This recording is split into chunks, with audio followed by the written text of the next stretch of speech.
So first, talk to me a little bit about yourself. Talk to me about your background, your upbringing, and yeah, just how how you got to this point in time right now. Just give me a bit quick little description. Okay, so my first, my background, Background obviously. first, yeah. So I'm Nigerian, obviously. Gang up, obviously. Africa. But yeah, I'm Nigerian. I'm a poet. I've been writing for a very, very long, long time. Mhm. So this goes even way back. So Mhm. I started writing back in 2004, Mhm. I want to say. So I wasn't really a big writer back then, Mhm. but it was only in the 2010s, 2011. That's when I got into writing seriously. Mhm. So, for example, Shakespeare's Romeo and Juliet, Othello, Macbeth, Mhm. like those ones were the ones that resonated with me, and that's what got me into this poetry journey. And then that's Same, brother. Same. 2015 Mhm. was when I decided on New Year's Day, Mhm. I made the dedication. I'm going to write poetry every day. Even if it's just a minor thing, that's what the goal is. And I've been writing it consistently for 9 years.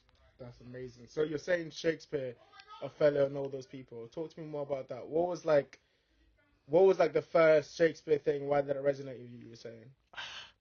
With Othello, right? Mhm. He was the first black character. Mm. Well, in literary circles, it's debated, right? Mhm. So the first more, like, he was the one character for me Mhm. as a disabled person that I resonated with because he was going through similar struggles, being a black person, trying to go through life and things. Mhm. When you're going in school, you're trying to stand out, you're trying to do things, Yeah. you're trying to be your own person, you're trying to figure things out. So Mhm. Othello for me was always like that personal diary entry for Mhm. me, Mhm. where it made me understand poetry, it made me understand literature on a deeper level, that words can mean something. And that's what I try to do with my poetry stuff. Were you a big fan of literature in school? So primary school and high school. Did you really care about it? When I was young, I used to read like storybooks and stuff. I Mhm. used to read like Carey's War, Of Mice and Men. Now, Of Mice and Men, that was something like when you're learning about history and black history and things like that. Mhm. Obviously, there's differences, but it made me start to appreciate literature and really start to dissect it more because I was just reading it for the fun with it. But I think what got me into it was reading manga. Mhm. That's what made me want to engage with literature and actually analyze it and think about it and the themes and the different cultures. So I think that's where we start. So That's amazing. And I yeah. think like I'll go off that too. Like very similar experience for me too. You mentioned Shakespeare. You're the first person I've met that has that exact same like I guess like origin story Hmm. when it comes to literature. I had the same thing when I was like same thing of mice and men when I was in high school. I remember them teaching us of mice and men. You to learn about Lenny, you learn about the rabbit, you learn about like all of that. And I was the only one in my class that I was actually fascinated. And the same thing with Othello. Like remember they gave us the book to read, and I was just fascinated straight away. I was like, what? Shakespeare has a character who's black and he's going through this thing, and he wasn't just a good character; he was a complex character, Yeah. a complex character of his own thing, and Desdemona, and like his whole thing about like his love for her, Yeah. and all of that. Like that very early on got me straight into literature. So I love that we have that same experience, and I think even though we like ended up at the same place, I love that that's the original. It's really the same. But yeah, just go on a little bit more about that too, because I want to get more into your upbringing and how you were and how how you've grown up and stuff like that. What's some of the like highs and lows? You don't have to get too deep and too personal unless you want to. But what's some of the highs and lows and some of the struggles you had when you were growing up? Okay, so we're going to talk about the highs first. Mhm. The highs for me is that I have a creative family. My mum was into a lot of books growing up. She grew up with people like Andrea Levy reading her books. Mhm. Like she introduced me to a lot of literature like Shakespeare again. Mhm. A lot of the books that she used to read, Noughts and Crosses and all those books from 2011 and stuff. Mm. Because she used to buy those books in Waterstones and stuff. Oh, that's amazing. So she used to just have a book in her hand, and I used to ask her questions like, "What are Mm. you reading, Mum?" And then she'd be like, "Oh, I'm reading this book by this person," and that would just fascinate me. Also, she was a writer as well, so Mm. she used to have a book club with a couple of friends. Mm. They used to get together, and they used to just write short stories and stuff. And that what really got me into this writing stuff. Obviously, I did my own thing with my friends, but Mhm. my mum was sort of the drive I love that. for me that really wanted me to take this direction seriously and actually think about writing and Black British culture and literature and poetry as a whole. Where's the gap in between those things? So it got me curious about it, and that's where the journey kind of spurred off, really. From yeah, Yeah. yeah. And that's fascinating, bro. That's actually fascinating because, yeah, because speaking for myself, my upbringing is very much not like that. Like I didn't have no one in my family really read that much. So when I was a kid, and I remember what got me into the actual literature was that this librarian. I would go to school and she would I remember start reading like chunks of books, when you're at that age where you read I used to read Skullduggery Present, Alex Rider, all those like kind of like teen books, and then like she would give me like a book a week to read, and like after I go. I read the book, I'll come back, she'd be like, I'll read this book. And she would challenge me to keep reading. And that was such a good relationship because it made me interested in literature at that early age, and it was like such a fascinating thing to see someone who had no reason to actually give me that opportunity, but she just kept going. She just kept like, I need to read more, I need to read more. And I think it was so helpful because like, I feel like if I hadn't started reading at that age, when I got a bit older and like life started hitting, like when the stress and the pain and all of that suffering starts coming, I would have had understood like how to really like handle that because I feel like I learned a lot of lessons in those books. Do you relate to that? Did you learn a lot of lessons about life early on from the books you read? Yeah, definitely. We're going into the manga thing a little bit. Of course. So I would say Bleach was one of the few mangas that really got me into thinking about anime analytically. Obviously, you've got Dragon Ball and stuff and Chainsaw Man and all that later on, but Bleach was the one I resonated with the most, mostly because I was a fan of poetry at the time. And the poems really resonated with me a lot, especially about life, experience, going through the motions. So Bleach has always been a favorite. I mean, the anime episode's coming out today with the Thousand Year Blood War. Check it out. Definitely check it out. We should watch that. Yeah, It's so cool. we definitely. So Bleach was one of the few mangas that really resonated with me deeply. It's actually influenced my poetry quite a lot, especially during the early days when I was just starting out and I was trying to figure out what style I wanted to make, what poems I wanted to do. Like I'm an all-rounder, so I try to write things that are meaningful, but also stuff I want to make. So that's how we go with that. And I think also to me too, like for me, poetry has been such a guiding light. Because I started a bit later. So when I was like 18, I remember I've said this on the podcast before, but like I remember there was this girl who would like write poetry, and like because she would write poetry, I was fascinated by it, and then she would tell me, encourage me to keep writing poetry myself, and then just that relationship that we had, just always urging me on, really helped me. But one thing I wanted to ask you too, and I think for the context, I always on this podcast want to show people that even people who do great things, which I think that's what you're doing, I think that's what you could continue to do, have done that, and they kind of strive and they come from a place of like, whether it's pain, whether it's suffering, whether it's like the fact to overcome things in life, and able to like put themselves together and find their identity. And I think that you found your identity pretty well in poetry and everything else that you talk about in your poems, which we're going to go more into depth later. But like on that topic, what are some of the struggles early on that you had to overcome, and like what has that been like? So I started from an acting background actually. So I started by doing drama classes back in 2009. So really, really long time ago. I wouldn't say early struggles. I would say figuring things out, figuring out the identity, figuring out your niche. Because I didn't expect this acting career or this writing stuff to explode as it did. It was kind of just a hobby that I just did on the side. And then as I kept on doing it, people started noticing it a lot more. I wouldn't say there's a struggle. It was more like a build-up. A build-up of self. A build-up of things I was doing on my own. People noticed, and the stuff I kept on going to, like, clubs and stuff, they started to notice more. Did you find it hard to find an identity in amongst your African upbringing and like the culture of England? Because I write about that recently, right? Where like I've grown, because I was African, I had a certain way of upbringing at home. But as I got older and moved into like life in England, it was like having to fit in.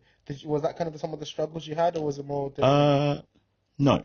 Go on. I wouldn't really say it was a struggle because I've got Nigerian grandparents who used to speak in Yoruba, but I never used to not understand, but I used to engage in it whenever I could. But my parents have always raised me, in England, teach me some Nigerian values with my grandparents and my family when I'm around them. So it was a blend of everything. Even though I didn't understand the Yoruba language, I still, resonated with it, like Nigerian traditions, Yeah, You're exactly. eating Nigerian food. When you respond to your grandparents, you be polite and stuff. Exactly. You Yeah. respect your elders and things. So, it's just like bringing that kindness, right? So that was the background with that. It's a blend of both worlds, but it was mostly an English upbringing. Normal things, obviously with a disability like mine, obviously. You have to overcome the hurdles. Yeah, there were struggles here and there, but What advice would you give people about finding their identity from what you've learned from your own journey? for me personally, disability is a superpower. That's the one thing I would say for the people on the YouTube and stuff. Don't give up. Always have hope. Do the things you love and what you want to do, because that's how I found my stuff. With the writing and the acting, it kind of just came naturally as I became better. I mean, it all started by watching Scooby-Doo back in the 2000s, the Scooby-Doo show specifically, when I was 3 years old. And I said, Talk to me. Talk to me about Scooby-Doo and like what's the beginning. okay, so the Scooby-Doo thing. My parents grew up with it. So from 1968. So when the first episodes came out in the UK, they used to do this thing where they used to air the American shows before the American air date. So my mum grew up with that show, and then the stuff she used to watch, like the Hanna-Barbera stuff, the Tom and Jerry's, it kind of just, I got interested in it, and the Disney stuff as well. So I just loved it. So Goofy's my favorite character, obviously. Scooby-Doo was the one show where I decided to look into the voice actors, looking into the characters, the development. It wasn't actually made by Joseph Barbera and William Hanna. It was actually made by the late Joe Ruby and Ken Spears. They were the ones who wanted to make an Archie look-alike show on Scooby-Doo, and that's how Scooby-Doo came from, the Archies, really, or Archie comics, if you really want to be specific. So that's where it came from. You've got Don Messick, who voiced Scooby-Doo, obviously. Rest in peace. Died in 1997 in October when I was born. So, and he voiced Boo Boo Bear from Yogi Bear and all that stuff. You got Casey Kasem voicing Shaggy. You also voiced a few Transformers characters. You also was in Josie and the Pussycats 1971. That's amazing. How do you know all these dates, bro? This is amazing.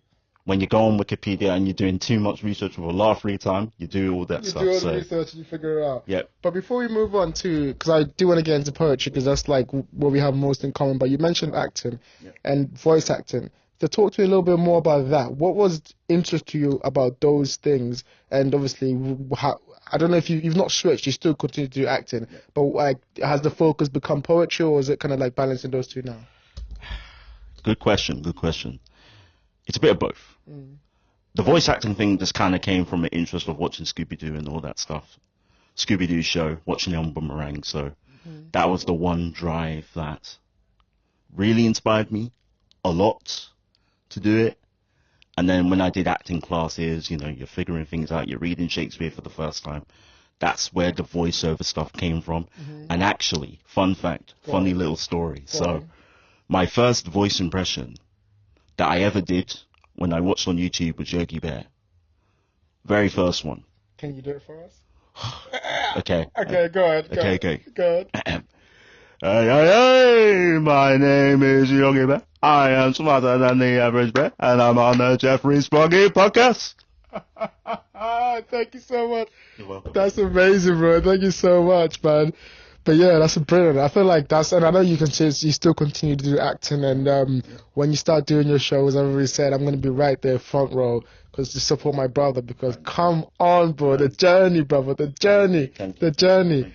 Okay, cool. So let's get into it. Let's get right into it then. One of the things that we have in common, one of the things that we both love deeply is poetry.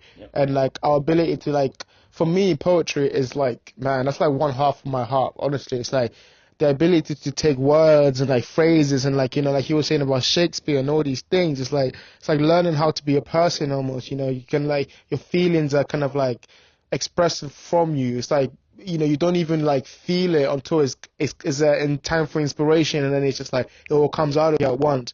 At least that's how it was for me. So talk to me about your experience about poetry, your introduction to poetry, and what you love so much about it. Right. Poetry. Go on. When I got into it, Shakespeare, obviously, as I told you earlier, I think the poetry didn't come naturally because I was still reading Shakespeare a lot at that time. So I think it was more, the more I read into it, the more it encouraged me to write. So I remember last day of 2014, I was sitting on the sofa and I was thinking, okay, what do I want to do? How do I want to evolve this writing? Because I was doing a bit of writing stuff for my acting course at the time. So I was like, why can't I just do a bit of poetry? Expand my horizons a little bit. I love Shakespeare a lot, so why can we do that? And then I remember writing my first poem. It wasn't really that good, but it was the starting or the building blocks to how it came to be. And then later on, obviously, I took a year off, came back 2016, I was writing different things, and then after that, it kind of just bloomed into what it was today. I just wrote about anything or anything that I felt like I wanted to write, and that's how it happened. So before we move on, so we can hold on to that. Before we move on, you mentioned Shakespeare. You're the first person, apart from me, that I've met that actually reads Shakespeare and actually likes Shakespeare. Okay. Because everyone else just remembers Shakespeare from the school time and they hate it. Okay. Talk to me about Shakespeare. What are some of your favorite Shakespeare's plays, and why do you like Shakespeare so much? Okay.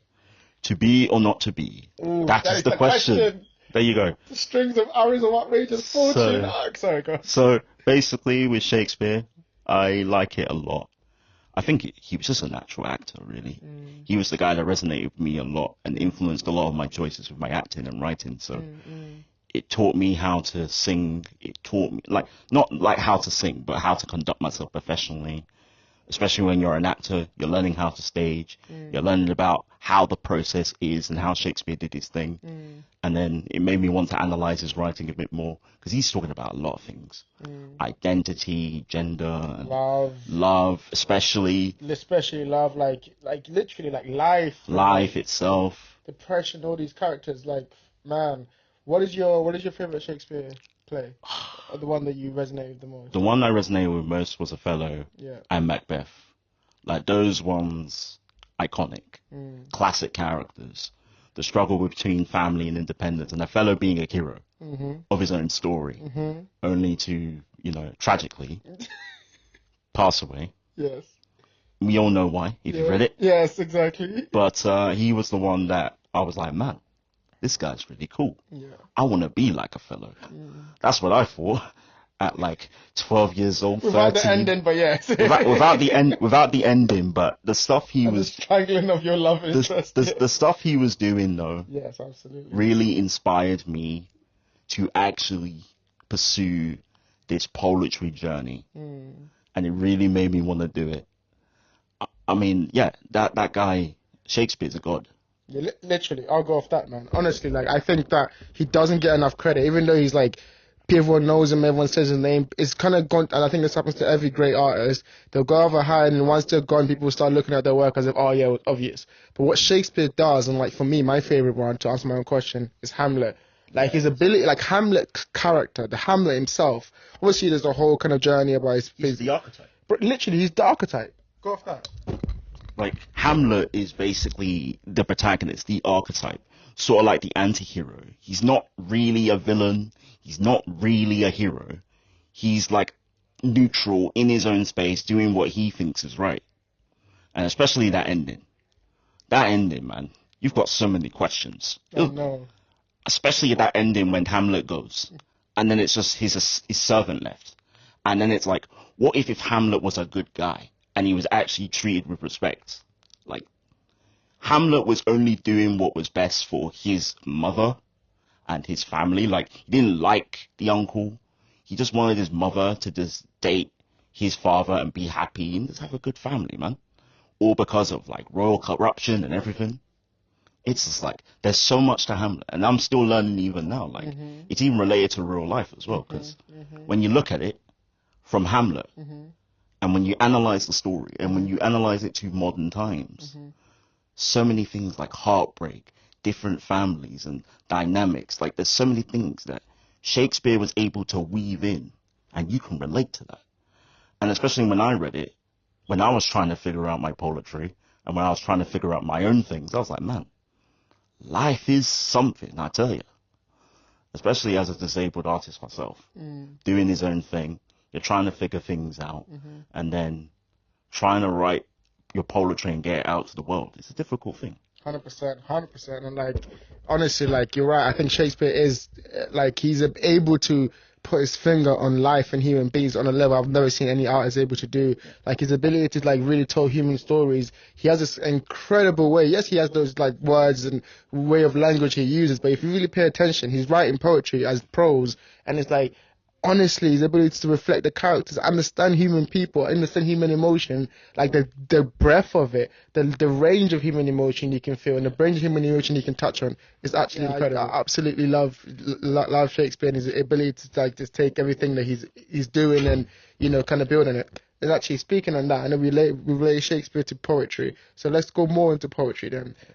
One thing I wanted to do, which I've never done on this podcast before, is that and I really want to, because I found someone actually who also loves poetry as much as I do, is to dissect and analyze some poems. So we have some poems here, both of you. I've asked you to pick some of your favorite poems, and like I've said, Tolson is my favorite poet. Like honestly, him sending his poetry to me is my favorite. So now you also get to see it. So I've asked him to prepare beforehand some poems that he can share with us, and I want him to read it, and then after he reads it, I want to dissect it, ask him a couple questions about the influences, the thinking, the creative style, the inspiration, and then I'll also do the same thing, and then we can go back and forth on a couple poems. Yeah. So first, I know you have one here. Just tell me the name, and then if you could read that for me, please. Okay.